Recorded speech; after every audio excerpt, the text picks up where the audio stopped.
Last class में equation of harmonic progressive wave discuss हुई, which is y equal to a sine omega t minus के x if the wave is propagating in positive x direction. Negative x होगा तो ये plus x के x हो जाएगा, और इसके साथ कुछ प्लस माइनस 5 हो सकता है, वो अलग बात है। सो इन दिस इक्वेशन हमें ध्यान रखना है कि किसी जैसे ट्रांसवर्स वेव को अगर ये रिप्रेजेंट कर रही है तो किसी भी मोमेंट पर हम मान लो इस एक्सिस पर वेव का प्रोपेगेशन हो रहा है and particles present on this axis they are vibrating, तो आपको किसी भी मोमेंट पर एक जो साइन कर्व ऑब्जर्व होता है, कर्व जैसे t/2 टाइम के बाद ये पार्ट नीचे हो जाएगा, ये ऊपर हो जाएगा। सो हर पार्टिकल ऑसिलेट हो रहा है, बट किसी मोमेंट पर एट एनी इंस्टेंट, जैसे आप ऑसिलेट होते हुए सिस्टम का किसी एक मोमेंट पर एक स्नैपशॉट लें, एक फोटोग्राफ लें, तो आपको हर पार्टिकल की पोजीशन वाइज आपके पास एक इस शेप का कर्व दिखेगा। तो ये एक y और ये x, तो जो भी ये कर्व बनता है इसका किसी भी पॉइंट पर जो स्लोप ऑफ द कर्व है उसको dy/dx बोला जाएगा। तो इक्वेशन yx को रिलेट करने वाली ये है। तो एट एनी इंस्टेंट, मतलब मैंने t तो फिक्स किया, तो एट एनी इंस्टेंट जब मुझे स्लोप देखना है तो मैं इस इक्वेशन को डिफरेंशिएट कर सकता हूं, और डिफरेंशिएट करते हुए मुझे t कर लेना है कांस्टेंट, क्योंकि एक मोमेंट की बात हो रही है, वो मोमेंट पर वो t फिक्स है वो। तो dy/dx इट इज a, और इसका डेरिवेटिव होगा माइनस के, और cos ओमेगा t माइनस के एक्स आएगा। ठीक है, और किसी भी x पर पार्टिकल फिक्स है, उस पार्टिकल के ऑसिलेशन का y चेंजिंग है विद टाइम।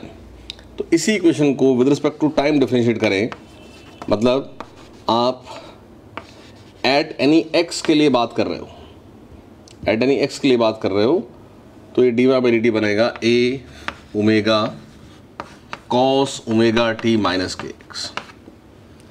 ये है पार्टिकल वेलोसिटी। तो यहाँ से एक बार इन दोनों को डिवाइड करें तो एक रिलेशन बनता है dy/dt upon dy/dx equal to this divided by this किया तो ये cos ओमेगा t माइनस के एक्स कैंसिल हो जाएगा, एम्पलीट्यूड a कैंसिल हो जाएगा, बचेगा क्या, माइनस ओमेगा अपॉन k, और ओमेगा अपॉन k हमने इक्वेशन में डिस्कस किया है, ओमेगा होता है 2 पाई बाय t और k है 2 पाई बाय लैम्डा। तो लैम्डा अपॉन t आपके पास है wave velocity. Omega by k is wave velocity, ये बात अपने को याद भी रखनी है। तो यहाँ से एक relation dy/dt is particle velocity, v particle is equal to slope minus of slope, ये मैं यहाँ लेके जा रहा हूँ, into velocity of wave velocity. ये रिलेशन ध्यान रखेंगे। बहुत बार हमें इस तरह से क्वेश्चन होता है, जैसे एग्जांपल देखेंगे एक, कि एक ट्रांसवर्स वेव किसी एक्सिस पर बिल्टअप है, और किसी मोमेंट पर हमने जब एक स्नैपशॉट लिया तो ये कर्व सा हमें ऑब्जर्व हुआ। तो इस कर्व पर हमें कुछ पार्टिकल्स दिए हैं, जैसे यहाँ एक पार्टिकल B है, यहाँ पार्टिकल C है, यहाँ पार्टिकल ये D यहाँ दिया है, E और F G, और यहाँ एक पार्टिकल H। और क्वेश्चन ये है कि if this wave is travelling from left to right means positive x direction, if this wave is travelling from left to right, तो जिस मोमेंट पर हमने ये स्नैपशॉट लिया तो हर पार्टिकल कहीं ना कहीं मूविंग है। देखो एक्सट्रीम पोजीशन पर during oscillation when particle is at its extreme position amplitude, तो उसकी इंस्टेंटेनियस वेलोसिटी जीरो होती है। बाकी उसके अलावा किसी पोजीशन पर है तो वेलोसिटी है, either it is going away from mean position और it is coming towards mean position. तो ये जो पार्टिकल शो किए हैं B C D E F G H, हमें इन सभी पार्टिकल्स की, इसमें यहाँ भी एक पार्टिकल और भी दिया, ए भी दिया है, इन सभी पार्टिकल्स की उस मोमेंट पर वेलोसिटी की डायरेक्शन क्या है, पार्टिकल वेलोसिटी, ये क्वेश्चन है। तो ये रिलेशन हेल्प करेगा। जहाँ जहाँ कर्व का स्लोप ज़ीरो है वहाँ वहाँ पार्टिकल वेलोसिटी ज़ीरो होगी। ये हमें वैसे ही पता है कि C point is a point जहाँ ये वाला पार्टिकल अपने एक्सट्रीम पर है, तो यहाँ पर वेलोसिटी ज़ीरो होनी है। तो सी एंड जी पर जो पार्टिकल हैं उनकी वेलोसिटी ज़ीरो है और wave is propagating in positive x direction, wave is propagating in positive x direction, जिसके चलते इसका डायरेक्शन ऑफ वेलोसिटी क्या है, पॉजिटिव। तो आपके पास बी पॉइंट पर what is sign of the slope, dy by dx is positive, so positive, v wave positive, तो क्या बच गया, नेगेटिव। यानी पार्टिकल बी की वेलोसिटी की डायरेक्शन नेगेटिव है। Negative means towards mean position. Particle D जहाँ है वहाँ slope of the curve negative है। ऐसे ए भी देखो, ए पर भी स्लोप क्या था, पॉजिटिव था, तो positive slope, positive wave velocity, ये रह जाता नेगेटिव। तो particle A has direction of velocity negative, so it is moving in the negative y direction. उस मोमेंट पर डी पर स्लोप है positive, sorry negative, slope is negative, D E F तीनों points पर स्लोप नेगेटिव है। Slope negative put किया तो ये माइनस माइनस हो जाएगा प्लस, और वी वेव तो प्लस है ही है, तो वी पार्टिकल आएगा प्लस। तो डी ई एफ तीनों पार्टिकल्स की डायरेक्शन ऑफ वेलोसिटी पॉजिटिव है। पॉजिटिव का मतलब क्या, डी के लिए positive going away from mean, E के लिए positive towards positive y direction, F के लिए पॉजिटिव, तो F is moving towards mean position. हर पार्टिकल की मीन पोजीशन तो एक्स एक्सिस ही है ना। ऐसे ही एच पर आएंगे तो एच पे स्लोप है पॉजिटिव, तो वी पार्टिकल आ गया नेगेटिव। नेगेटिव मीन्स इस डायरेक्शन में, so H is going away from mean position. तो ये रिलेशन जो है हेल्पफुल है, ये रिलेशन भी समझ के रखें आप। तो इस इक्वेशन पर बेस्ड क्वेश्चंस होते हैं, एग्जांपल्स नोट करें आप। एक इक्वेशन गिवन है,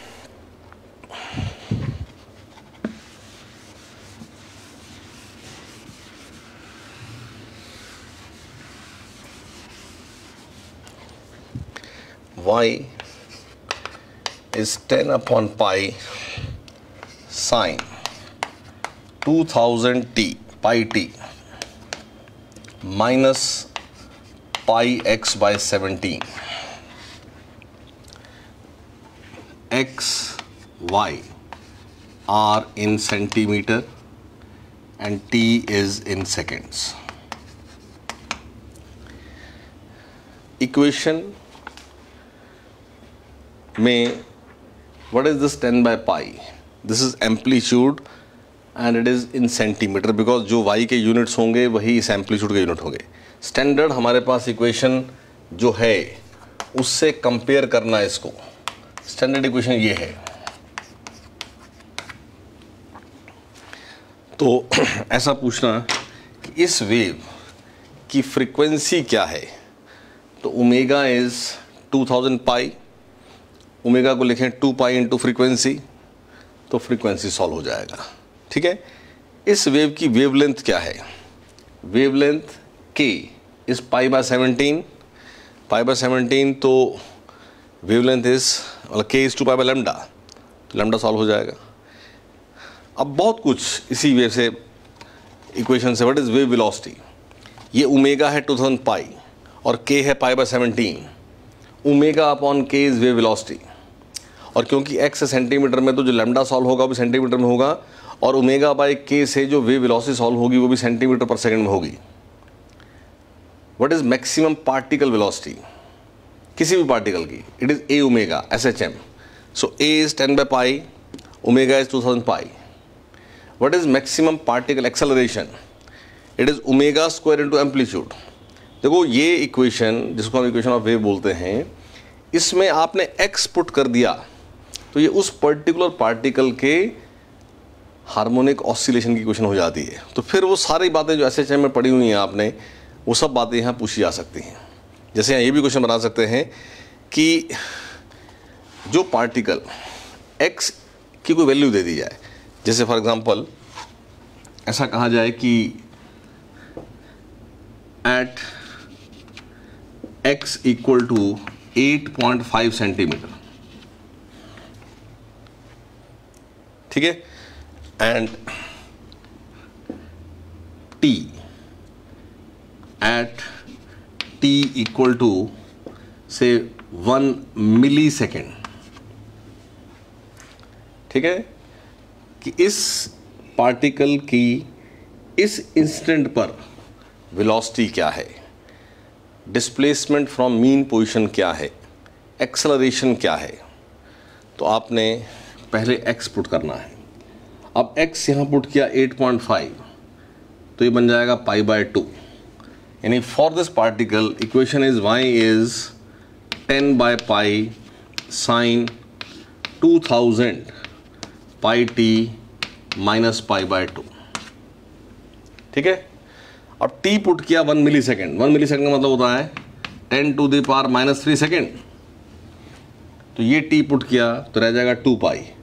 तो इस मोमेंट पर y कितना है, तो 10 upon pi sine 2 pi minus pi by 2, 2 pi minus pi by 2 is 3 pi by 2, so 10 upon pi sine 3 pi by 2, sine 3 pi by 2 की वैल्यू होती है -1।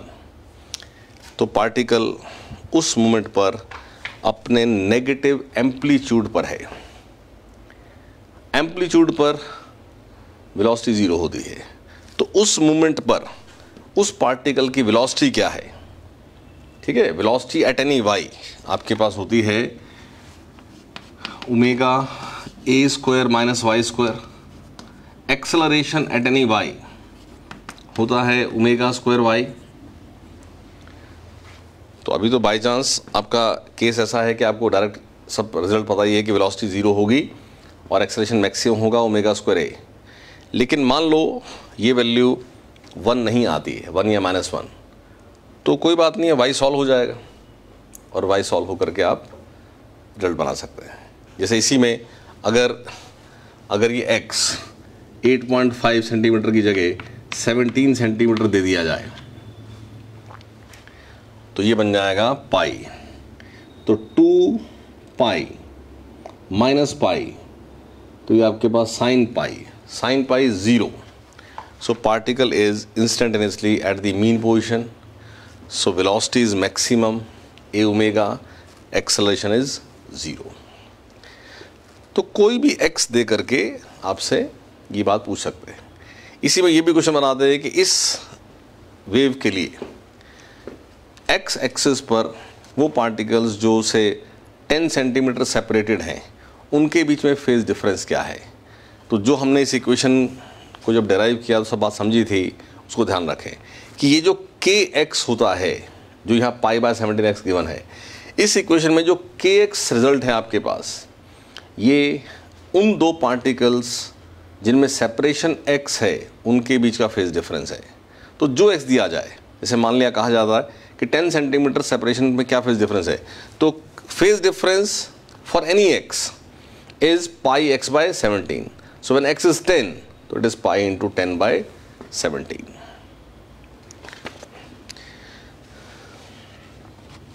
Particle velocity, wave velocity particle acceleration, ये सब बातें आपको इस इक्वेशन पर base पूछी जाती है।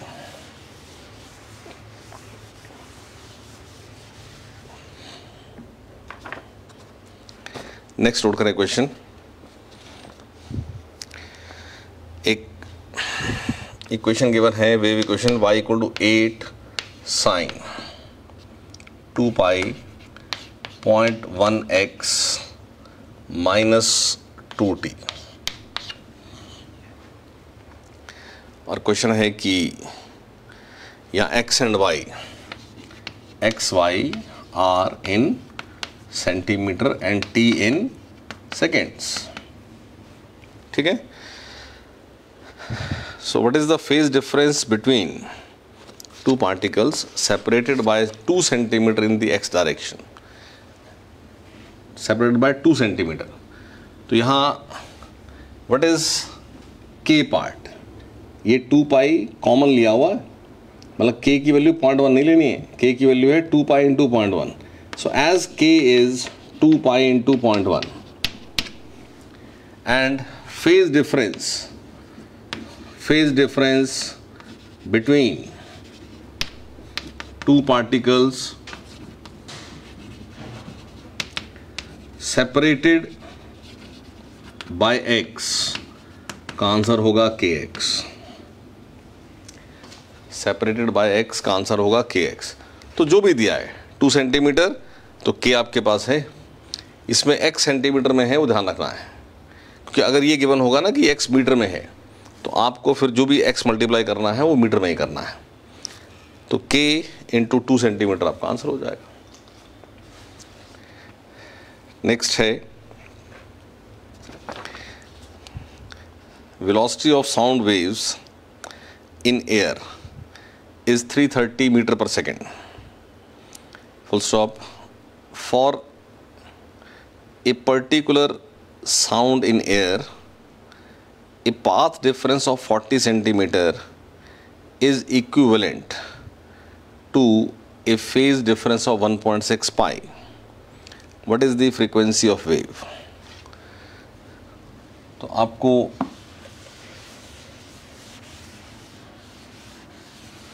वेव की वेलोसिटी गिवन है, v wave is given 330 metre पर सेकेंड, और ऐसा गिवन है कि वो पार्टिकल्स जो 40 सेंटीमीटर सेपरेटेड हैं उनके बीच में फेज डिफरेंस है 1.6 पाई। तो इस इंफॉर्मेशन से के सॉल्व हो सकता है।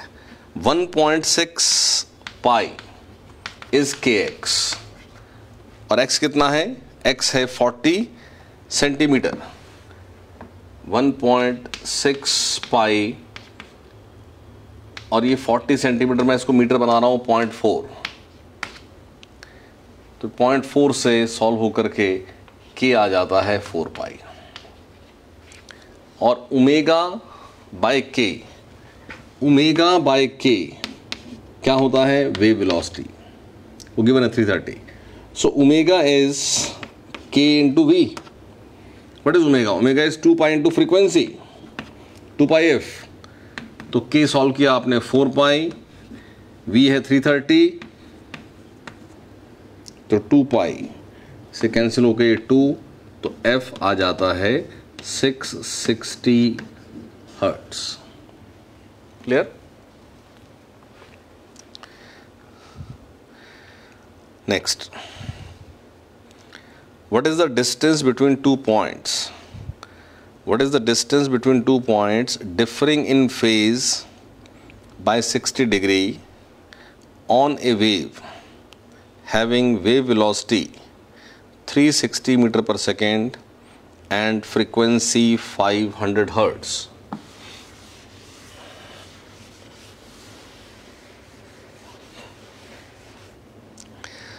तो wave velocity is 360 meter per second. Frequency is 500 hertz. Question ये है कि जिन पार्टिकल्स में 60 डिग्री का फेज डिफरेंस है उनके बीच में सेपरेशन क्या है। तो 60 डिग्री को हम रेडियन में लेके जाएं तो बनेगा π/3।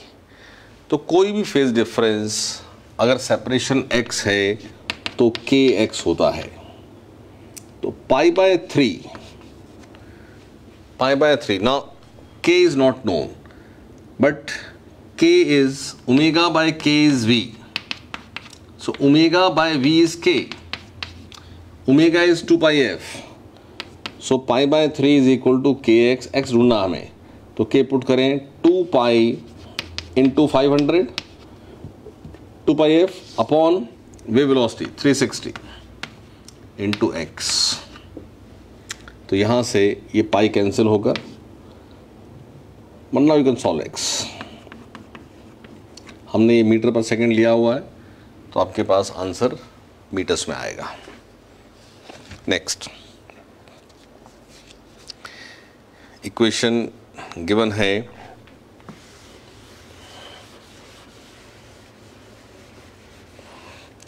y is 7 sin 7 pi t minus 0.04 pi x plus π/3। x जो है वो मीटर में है और जो y है वो सेंटीमीटर में। तो question is what is the velocity of wave and what is the maximum particle velocity। देखो ये अंडरस्टूड रहता है कि टाइम जो है ना वो सेकेंड्स में ही लिया होता है। जनरली x और y के यूनिट्स मीटर सेंटीमीटर हो जाते हैं बट वो mm भी हो सकते हैं, बट टाइम जो है वो जनरली सेकेंड्स में होता है। तो टाइम अगर यूनिट नहीं भी गिवन हो तो अंडरस्टूड है कि सेकेंड्स हैं। तो इस इक्वेशन के लिए what is the velocity of wave and what is the maximum particle velocity। तो v wave is omega upon k। now what is omega? Omega is coefficient of t, it is 7 pi। what is k? It is coefficient of x, it is 0.04 pi। और x अगर metre में है तो ये metre पर second में आएगा wave velocity. Maximum particle velocity, maximum particle velocity, it is a omega। what is a?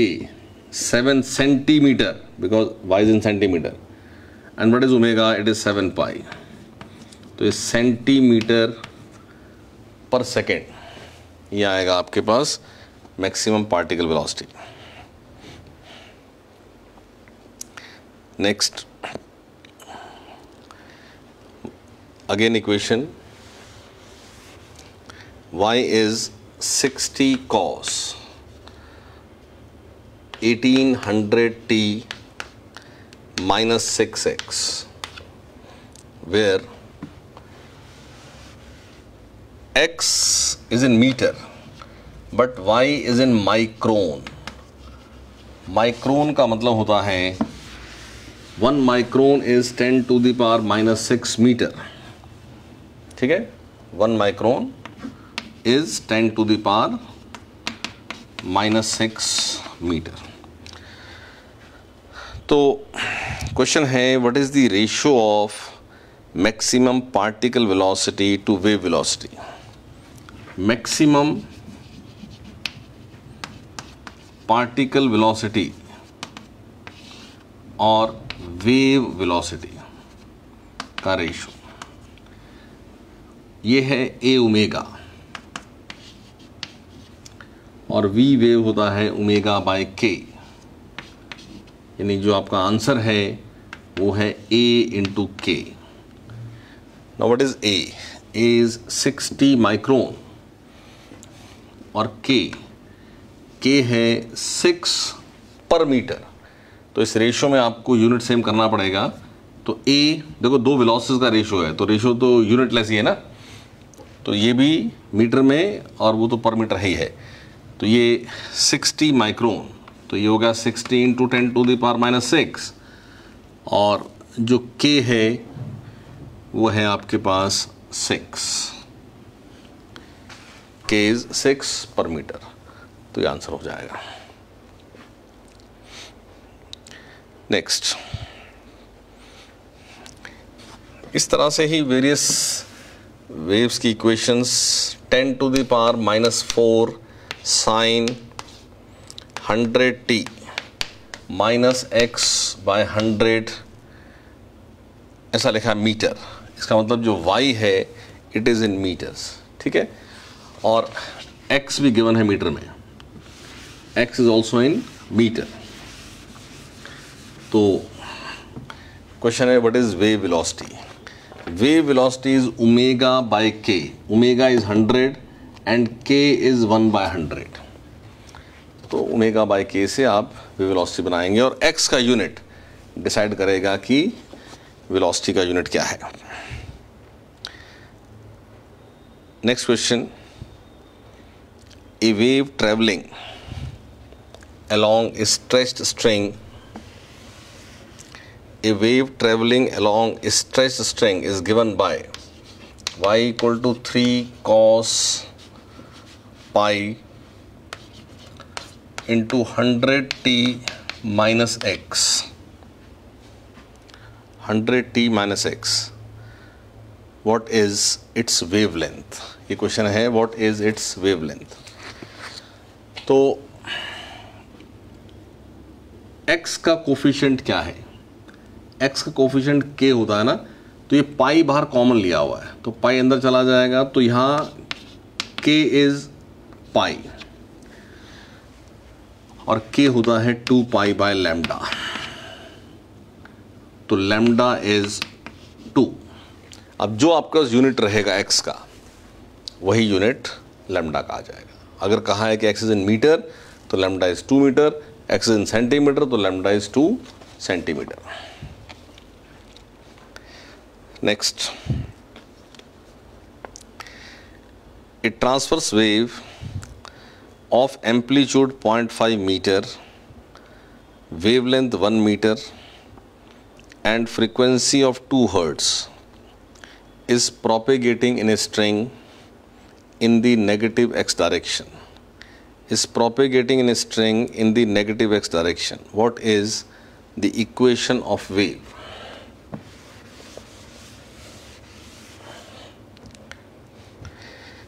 तो एम्पलीट्यूड है 0.5 मीटर, वेवलेंथ है 1 मीटर और फ्रीक्वेंसी है 2 हर्ट्ज, ठीक है। Wave is propagating in negative x direction, so general form जो है वो a sine omega T plus के एक्स होगी। हमें इक्वेशन लिखनी है तो हमें साइन का ध्यान रखना है। ओमेगा टी माइनस के एक्स होता है अगर वेव पॉजिटिव एक्स में ट्रेवल करे, और प्लस के एक्स होता है अगर नेगेटिव एक्स में ट्रेवल करे, तो ये case. Now what is omega?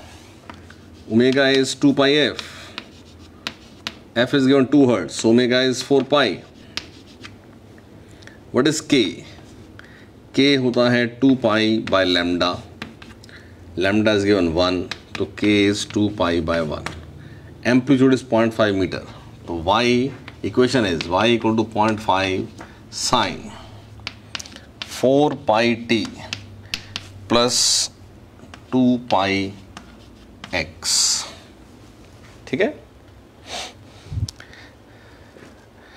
Next, a simple harmonic wave of amplitude 2 centimeter and time period 0.01 seconds is traveling with a velocity of 10 meter per second in the positive x direction. What is the velocity of particle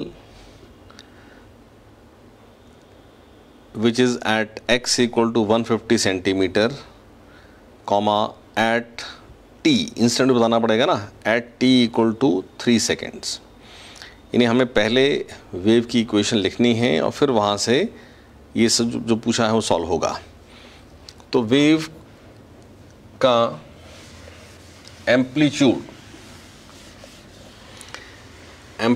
is given 2 centimetre यानी 0.02 metre, और wave velocity given है 10 metre पर second, ठीक है, और time period given है, time period t, it is given as 0.01 second. Wave is travelling in positive x direction, तो wave की जनरल इक्वेशन ये है। तो हमें ओमेगा और k चाहिए होगा, तो इन्फॉर्मेशन है हमारे पास। ओमेगा होता है 2 पाई अपॉन t, तो 2 पाई अपॉन 0.01 गिव्स यू 200 पाई, ठीक है, और ओमेगा अपॉन v क्या होगा, k, तो v गिवन है, तो 200 पाई अपॉन v इज 10 यानी 20 पाई। तो इक्वेशन बनी y equal to a is given 0.02 sine omega is 200 pi t minus 20 pi x। Now what is wave particle velocity? Particle है at x equal to 150 centimetre, हमने सब कुछ लिया हुआ metre में, यानी ये हो गया 1.5 मीटर, और at t equal to 3 seconds. देखो हमसे v पूछा है पार्टिकल वेलोसिटी, ये तो y की इक्वेशन है, तो या तो dy बाई डी टी करके पहले इसका v बना लो ऐसे ही, या आसान है कि आप v ये यूज़ करें, omega under root a square minus y square. आप इस x का इस t पर y ही ढूंढ लें और y से v आ जाएगा, v पार्टिकल आ जाएगा। तो x पुट करें यहाँ और t पुट करें, तो y बनता है 0.02 साइन, ये t पुट किया 3, तो 200 पाई बिकम 600 पाई इंटू t है ना, और x पुट किया 1.5 इंटू 20 इज 30, तो ये बनेगा -30 पाई, यानी ये आ जाता है 0.02 साइन 570 पाई। साइन रेशियो ऑफ एंगल जो इंटेग्रल मल्टीपल ऑफ पाई है, मतलब sine 1 pi 2 pi 3 pi 4 pi, it is 0, तो ये आपके पास 0 आ गया, यानी उस इंस्टेंट पर वो पार्टिकल अपनी मीन पोजीशन पर है, विच मीन्स कि उसकी पार्टिकल वेलोसिटी मैक्सिमम है और उसकी वैल्यू क्या है, a ओमेगा। तो आंसर आ जाएगा। Next, the linear mass density of a vibrating string is, linear mass density जिसको हम म्यू से डिनोट करते हैं, mu, it is 1.3 into 10⁻⁻⁴ kg पर मीटर, ये गिवन है। A transverse wave is propagating on the string and is described by the equation. इस string पर एक ट्रांसवर्स वेव प्रोपेगेट हो रही है, which is described by the equation y equal to 0.021 sine x plus 30t, where x and y are in meter and t is in seconds. What is the tension in string? Tension पूछा है, तो stretch string पर जो wave की velocity होती है v wave, वो हमने डिस्कस किया कि वो √T/μ होती है, और अगर ये स्ट्रिंग पर वेव की इक्वेशन है तो ओमेगा इज़ 30, k इज़ 1, तो v wave which is omega upon k, तो 30/1, तो 30 मीटर पर सेकेंड यहाँ पुट करें, म्यू गिवन है आपको, तो टेंशन टी सॉल्व हो जाएगा। ठीक है, next, a uniform wire 20 metre long and weighing 50 Newton, 50 Newton hangs vertically. Then what is the speed of transverse wave? What is the speed of transverse wave at the middle point of wire? देखो हमने laws of motion में ये सब बात समझी हुई है कि एक स्ट्रिंग, अगर स्ट्रिंग का कुछ मास है, वेट है, मास है, तो ऐसी स्ट्रिंग में जब वर्टिकल सस्पेंड किया तो point two point tension differ करेगी। तो speed of wave in the string is decided by tension. तो इस स्ट्रिंग में हर पॉइंट पर अलग अलग, यानी स्ट्रिंग के अलग अलग पार्ट में ट्रेवल करते हुए वेव की स्पीड अलग अलग होती जाएगी। तो what is the speed of wave at the mid point? इसका टोटल वेट दिया 50 न्यूटन, तो मिड पॉइंट अगर ये O है तो O से नीचे जो पार्ट है उसका जो वेट है वो टेंशन एट O होगा। टेंशन एट O है weight of this lower part, तो टोटल वेट कितना है 50 न्यूटन, तो लोअर पार्ट कितना हो गया 25 न्यूटन। तो tension at O is 25 newton. तो V wave under root 25 by mu. Now what is mu? तो इसका मास पर यूनिट लेंथ, जिस वायर का वेट 50 न्यूटन है तो 50 न्यूटन मीन्स mg इज 50, तो g है 10, तो m हो गया 5 kg, और उस वायर की लेंथ गिवन थी आपको 20 मीटर। तो what is mass per unit length? Mu, it is 5 by 20 kg पर मीटर। तो ये म्यू आप पुट करेंगे, ये 25 है, तो यहां से आपके पास V आ जाएगा। ठीक है, नेक्स्ट, इसी में एक नेक्स्ट क्वेश्चन उसी पर है। देखो जब हम तीन वेव के तीन कैरेक्टरिस्टिक हैं, एक वेलोसिटी, एक फ्रीक्वेंसी और एक wavelength, V is new lambda बोलते हैं आप। फ्रीक्वेंसी ऑफ वेव जो है वो हर पार्टिकल के ऑसिलेशन की फ्रीक्वेंसी है। बेसिक बात क्या है कि हर पार्टिकल दूसरे पार्टिकल, नेक्स्ट पार्टिकल को वाइब्रेट कराता है, तो फोर्स्ड ऑसिलेशन का केस है, तो फ्रीक्वेंसी तो डिफरेंस हो ही नहीं सकता ना। पार्टिकल 1, पार्टिकल 2, पार्टिकल 3, ये जो ऑसिलेशन हो रहा है इसमें ये नहीं हो सकता है कि इनकी ना फ्रीक्वेंसी डिफरेंट हो जाए।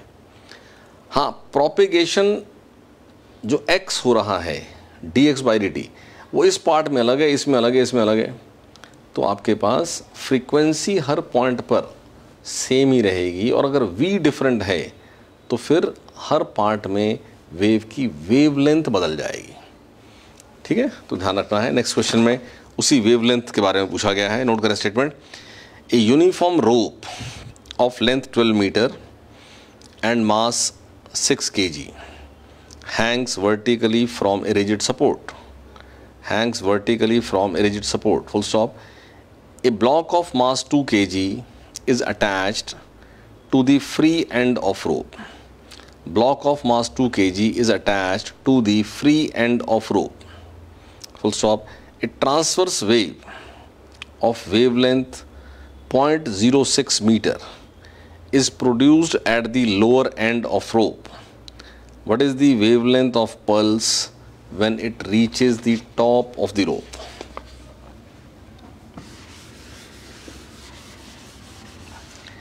ये आपके पास एक रोप जिसकी लेंथ आपको गिवन है 12 मीटर और इसका मास है 6 kg, और इसके लोअर एंड पर एक ब्लॉक है 2 kg, ये 2 kg, ये पॉइंट है A, ये पॉइंट है B, AB 0,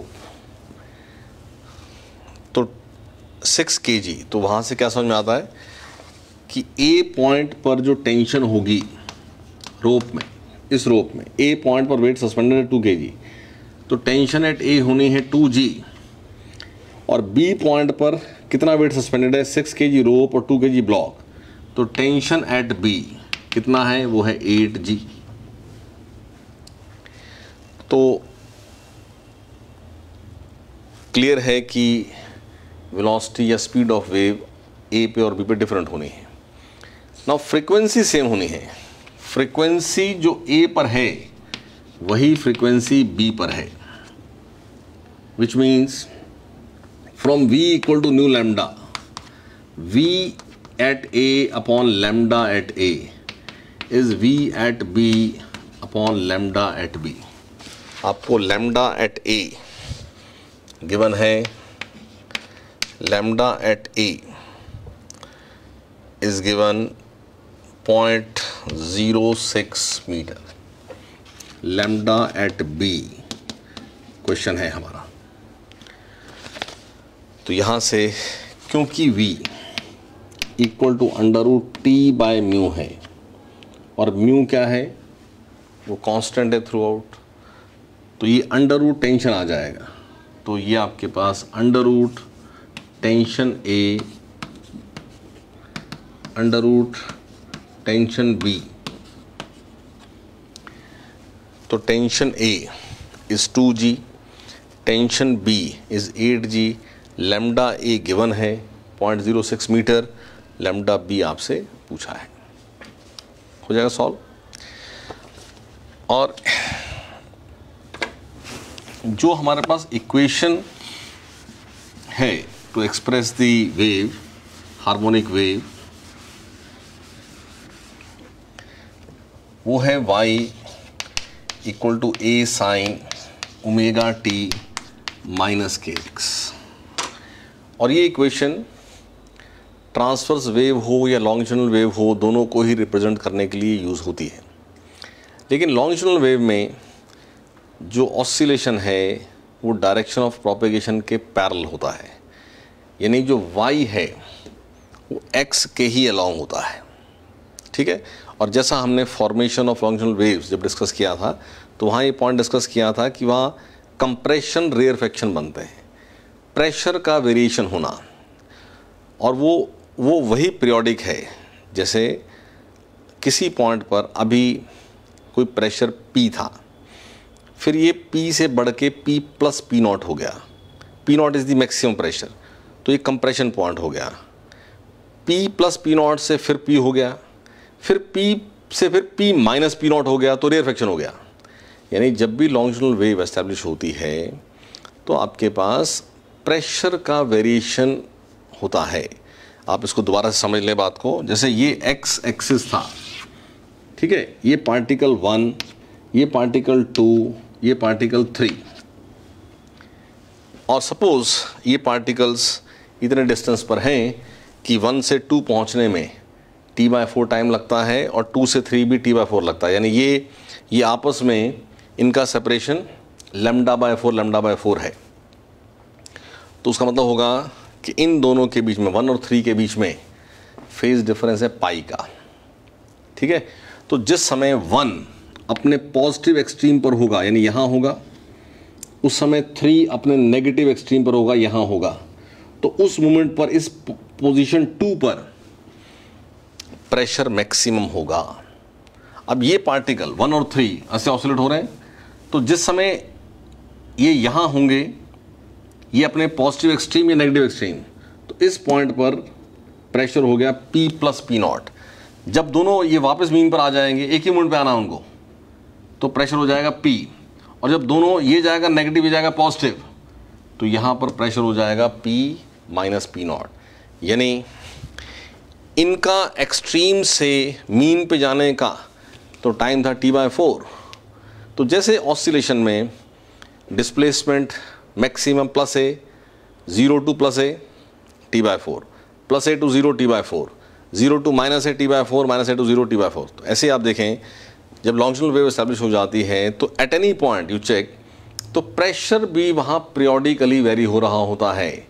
यानी प्रेशर जैसे पॉइंट 2 लिया हुआ है, ये किसी मोमेंट पे P था, फिर ये P से T/4 टाइम में P प्लस P नॉट होगा, और T/4 P नॉट से फिर P, मतलब P प्लस P नॉट से फिर P होगा, फिर T/4 टाइम के बाद, फिर फर्दर T/4 टाइम के बाद P माइनस P नॉट होगा। तो लॉन्गिट्यूडनल वेव को इसलिए प्रेशर वेव भी बोलते हैं, और बहुत बार ये वेरिएशन ऑफ प्रेशर की टर्म्स में एक्सप्रेस की जाती है। How that pressure is changing means pressure का वो एम्पलीट्यूड क्या, ठीक है। तो वो भी एक हमारे पास बात है, वो थोड़ा हमें समझना है कि अगर एक longitudinal wave as pressure wave, यानी हम how that pressure is changing, what is the plus P naught और माइनस P नॉट, जो amplitude of change of pressure है। तो यहाँ एक सिंपल सी बात जो यहाँ शो की है उसको दोबारा से देख लेते हैं कि जैसे ये एक्स एक्सिस है, यहाँ पर ये एक कुछ एरिया इमेजिन कर लें, ये एक्स पोजीशन, और इससे आगे कोई पोजीशन, कोई पार्टिकल जो एक्स प्लस डेल्टा एक्स या डी एक्स, जो मर्जी नाम दे उसको, डेल्टा एक्स नाम देते हैं, वो है स्मॉल। तो इतने रीजन में ये डेल्टा एक्स स्मॉल है। मैं एट एनी पॉइंट चेक कर रहा हूँ ना, ये शो करने के लिए आपको ऐसा शो किया। आप चलो डी एक्स ही लिखो ताकि कंफ्यूजन ना हो। How pressure changes at any point, तो जिस समय ये पार्टिकल अगर y मूव हुआ और ये y प्लस dy हुआ, मतलब दोनों का वेरिएशन, दोनों का मूवमेंट, क्योंकि फेज डिफरेंस है ना, जब ये अपनी मीन पोजीशन से y होगा तो ये नेक्स्ट जो है ये कुछ अलग होगा। तो मैं उसको दोनों के y में जो डिस्प्लेसमेंट दोनों के हुए उनमें डिफरेंस क्या है, क्योंकि उस डिफरेंस की वजह से इस रीजन में प्रेशर वेरी होना है। ये मूव होता है मान लो y और ये मूव हो जाए y प्लस dy, तो यहाँ प्रेशर कम हो जाएगा क्योंकि ये वॉल्यूम बढ़ गई। ये मूव होता है y और ये मूव होता है y माइनस dy, यानी इन दोनों के मूवमेंट में जो वेरिएशन है dy, उसके चलते ही इस रीजन में dp होना है, चेंज ऑफ प्रेशर होना है। तो मैं ये एरिया कुछ मान लिया से s, तो s और ये आपके पास जो गैप था dx, तो s इंटू dx एक v था, वॉल्यूम, v इज वॉल्यूम, और फिर ये और इसके मूवमेंट में डिफरेंस है dy, तो s इंटू जो dy है वो हो जाएगा change in volume. s into जो गैप था उस पार्ट में, कि उस रीजन में जो वॉल्यूम है वो कितना है, तो s इंटू dx, और इन दोनों के y में डिफरेंस ऑफ y क्या है, dy, तो उससे जो dv क्रिएट हुआ, चाहे वो इंक्रीज है चाहे वो डिक्रीज है, वो dv हुआ। अब जो वॉल्यूम चेंज होता है तो आपके पास बल्क मॉडुलस से रिजल्ट है कि वहाँ पर चेंज ऑफ प्रेशर होता है। तो यहाँ एक बार इनको आप डिवाइड करें तो dy बाय dx आ जाता है dv बाय v, और dp जिसको स्ट्रेस बोलते हैं आप, upon minus dv by v is what, it is bulk modulus b। How that pressure is changing, how that dp is changing, वो हमारा एम है ढूंढना। तो हम यहाँ से dv बाय v को लिख देते हैं माइनस dp अपॉन b। यहाँ से dp कैसे हो रहा है विद टाइम, वही एम है। If change in pressure, change in pressure को मैं p से डिनोट कर देता हूं सो दैट ये बार बार dp ना लिखना पड़े। तो ये माइनस p अपॉन b है, और समझना है p denotes the change of pressure किसी भी मोमेंट t पर। तो यहाँ ये p आ रहा है minus b dy by dx। तो ये जो y इक्वेशन है इसको dy बाय dx करें at any t dy by dx, तो it is a minus k cos omega t minus kx। तो ये p आ जाता है, माइनस ऑलरेडी है, D Y by D X put होना है, माइनस बी, और ये हो जाएगा माइनस ए के कॉस ओमेगा टी माइनस के एक्स। तो यहाँ से आप समझें कि प्रेशर, ये माइनस माइनस कैंसिल हो गया, बी ए के कॉस ओमेगा टी माइनस के एक्स, और ये पार्ट क्या हो गया, एम्पलीट्यूड यानी डीपी की मैक्सिमम वैल्यू, प्रेशर एम्पलीट्यूड,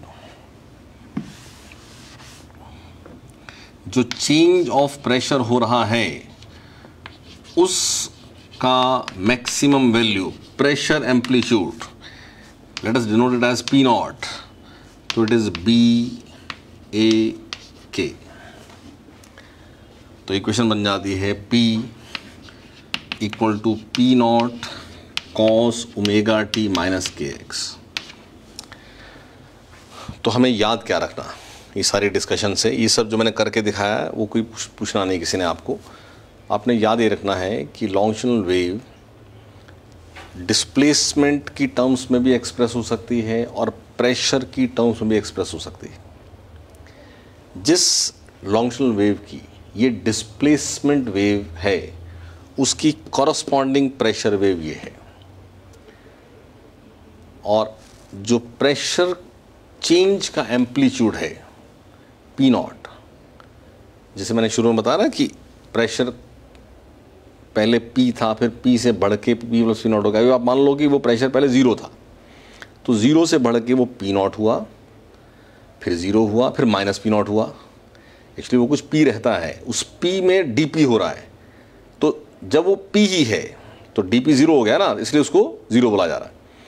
तो प्रेशर का वेरिएशन होना, तो इसमें उस प्रेशर, अगर डिस्प्लेसमेंट एम्पलीट्यूड इतना है तो प्रेशर एम्पलीट्यूड कितना है, तो प्रेशर एम्पलीट्यूड याद रखना है कि ये B is what, bulk modulus of velocity for the medium, B A K, A तो एम्पलीट्यूड डिस्प्लेसमेंट का, और के आपके पास प्रोपेगेशन कांस्टेंट है 2 पाई बाय लैम्डा, तो वो यहाँ से आपके पास वैल्यू आएगी। एक तो याद रखना है। दूसरा, अगर हम इन दोनों को कंपेयर करें, ये दोनों ही इक्वेशंस एक ही वेव को रिप्रेजेंट कर रहे हैं, ये उसकी डिस्प्लेसमेंट वेव है और ये उसकी प्रेशर वेव है, ठीक है। तो ये अगर दोनों कंपेयर किए जाएं तो ये साइन फंक्शन है और ये कॉस फंक्शन है, so they have a phase difference of pi by 2, यानी जिस मोमेंट पर डिस्प्लेसमेंट का, जो डिस्प्लेसमेंट का y वैल्यू ज़ीरो होना है, उस मोमेंट पर P का एम्पलीट्यूड होना है। जब y का एम्पलीट्यूड होना है तो P ज़ीरो होना है, ठीक है। ये बात पूछ ली आती है कि डिस्प्लेसमेंट वाइज अगर एम्पलीट्यूड है तो प्रेशर वाइज क्या है, तो आंसर आएगा zero, because they have a phase difference of pi by 2, और साथ में एम्पलीट्यूड P नॉट क्या है, वो है बी ए के, और पाई बाय 2 फेज डिफरेंस के साथ कभी कभी ग्राफ में बात पूछ लेते हैं। तो ये अगर डिस्प्लेसमेंट वेव है तो प्रेशर वेव, ओमेगा सेम है, टाइम पीरियड सेम है, ठीक है, तो प्रेशर वेव आपके पास ये आ जाएगी।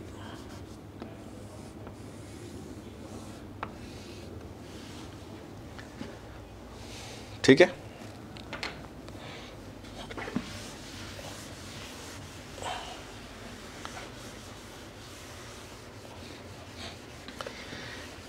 किसी भी